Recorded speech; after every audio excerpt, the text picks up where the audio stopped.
নমস্কার, food life love চ্যানেলে আপনাদের সকলকে স্বাগত। আজ আমি বানাবো নিরামিষ পনির। তার জন্য আমি 200 গ্রাম পনিরকে ছোটো ছোটো করে কুচি করে নিয়েছি।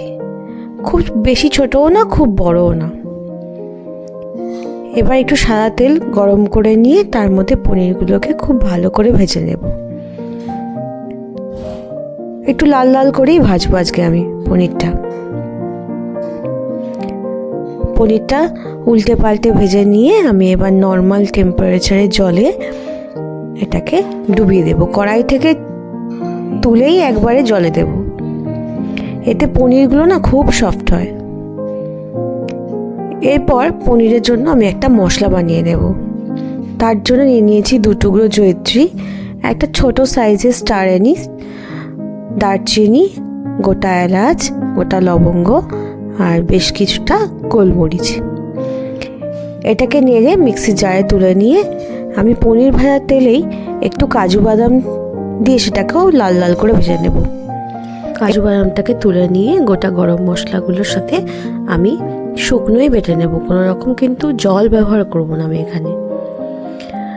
এবার আমি একটা বড় সাইজের টমেটো নিয়েছি, সেটাকে খুব ছোটো ছোটো করে কুচি করে আমি মিক্সিতেই পেস্ট করে নেব।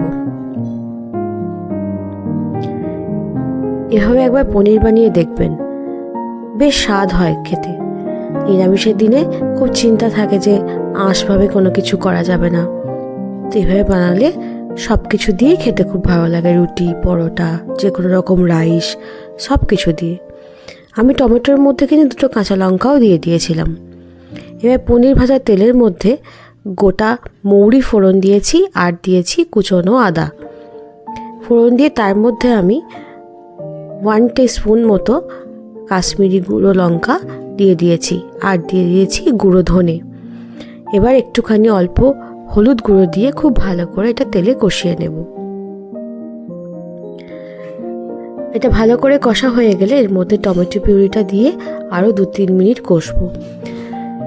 যখন তেল ছেড়ে ছেড়ে আসবে তখন আমি যে শুকনো মশলাটা বেটে রেখেছিলাম, গোটা গরম মশলার সাথে কাজু বাদামটা, সেটাও খুব ভালো করে এই মশলার সঙ্গে মিশিয়ে নেব।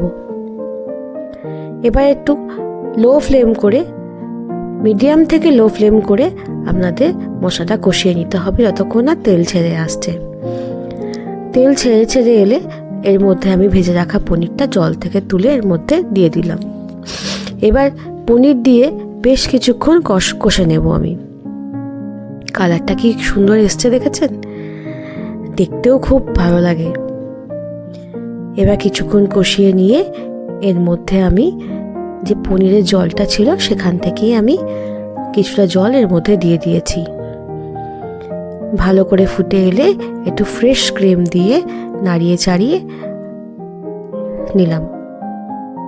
তারপর মেথি হাতে গুঁড়ো করে নিয়ে এর মধ্যে ছিটিয়ে দেব। আমার পনির কিন্তু একদম রেডি হয়ে গেছে। এবার একটু ফুটে এলেই গরম গরম পরোটা, যে কোনো রকম রাইস, পোলাও হোক বা ফ্রাইড রাইস হোক বা যে রকম পরোটার সাথে খুব ভালো লাগবে খেতে। যদি ভিডিওটা আপনাদের ভালো লেগে থাকে তাহলে একটা লাইক করে দেবেন। সবাই খুব ভালো থাকবেন।